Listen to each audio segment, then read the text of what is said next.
Hello, this is Brian Rayjot, design engineer for the OEE DataWatch UAK 1000 Universal Automation Kiosk.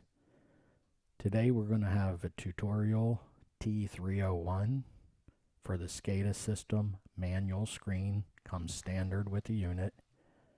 You can roll it into your office and you can plug it in to a 120 outlet and you're up, turn it on, you're up and running. This is the screen that will come up, the manual screen. And this is the inputs on slot 1, which is the PLC. Okay, this number up here is slot 1 input A0. There's 8 of them. There's 0 through 7. This corresponds to the tag in the PLC and also to the cable label. Cables have 8 wires in them, and the cable label will be S1I small a. And then it'll have 8 wires hooked up, and they are color coded to the resistor color code. So 0 would be a black wire, 1 would be a brown wire, 2 would be a red wire, 3 would be orange, and so forth. These inputs turn green when 24 volt DC is attached to the input terminal. They're terminal blocks, and you can see them in the input section of the 100 series tutorials. So I have an e-stop fault here, and I've previously pulled the e-stop back out. So here is the output section for slot 1. So I'm going to reset the e-stop.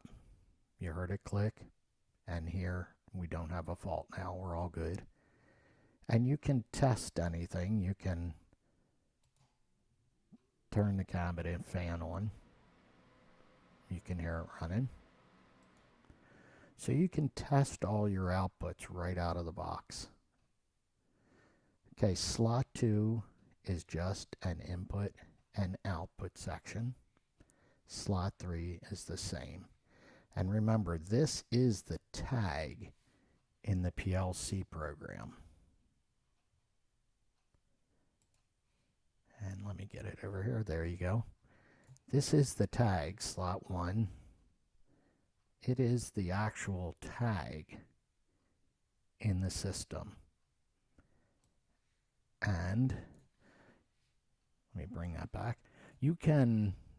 There are watch tables in this software, okay, and you can turn on a watch table and see what's going on right in the ladder if you want. Watch table looks like this, same numbering. Okay, you are going to provide in a spreadsheet when you order the item these descriptions like, overflow procs or level sensor or top tank 1. You'll provide these names of what these are, and they will be populated when you get your kiosk. They will also show up in this description. Now, this is dedicated, so you can't use it, but you will get your descriptions. You'll be using these, and I've designated 2 of these as good parts procs. So if you hook up a procs on this input, you will actually, on your data screen, your OEE, you will get counts of parts that are good and scrap, and it will generate into your quality part of your OEE.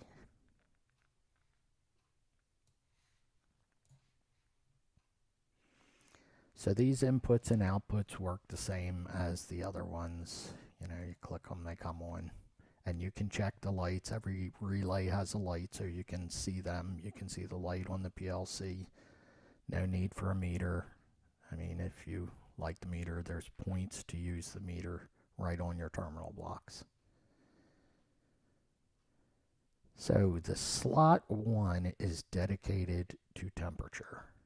This IO is, I know it's a little cold in here right now. This temperature, you can span and zero, set this up. This temperature is dedicated to control the fan. It's the internal temperature hooked up, and it turns the fan on when the cabinet starts getting too hot, and it has a deadband, and it'll turn it back off. So it's not on all the time. Slot 4 and 5 are analog in and analog out. And you can hook load cells, whatever you want to this that's analog inputs. And then you can zero it and span and get it to read out what you want. There will be a tutorial for that coming up.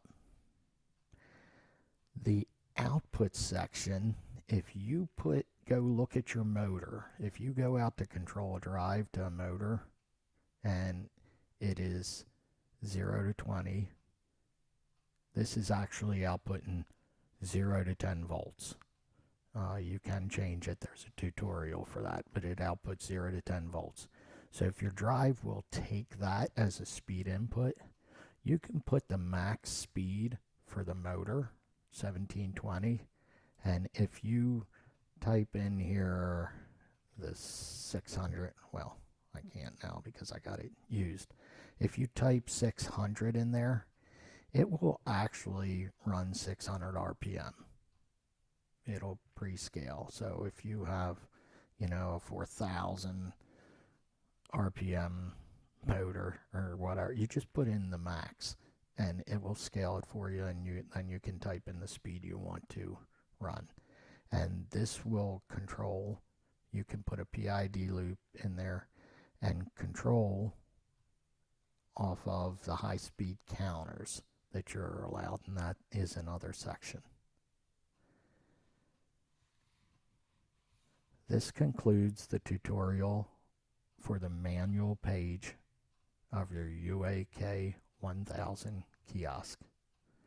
Thank you and have a nice day.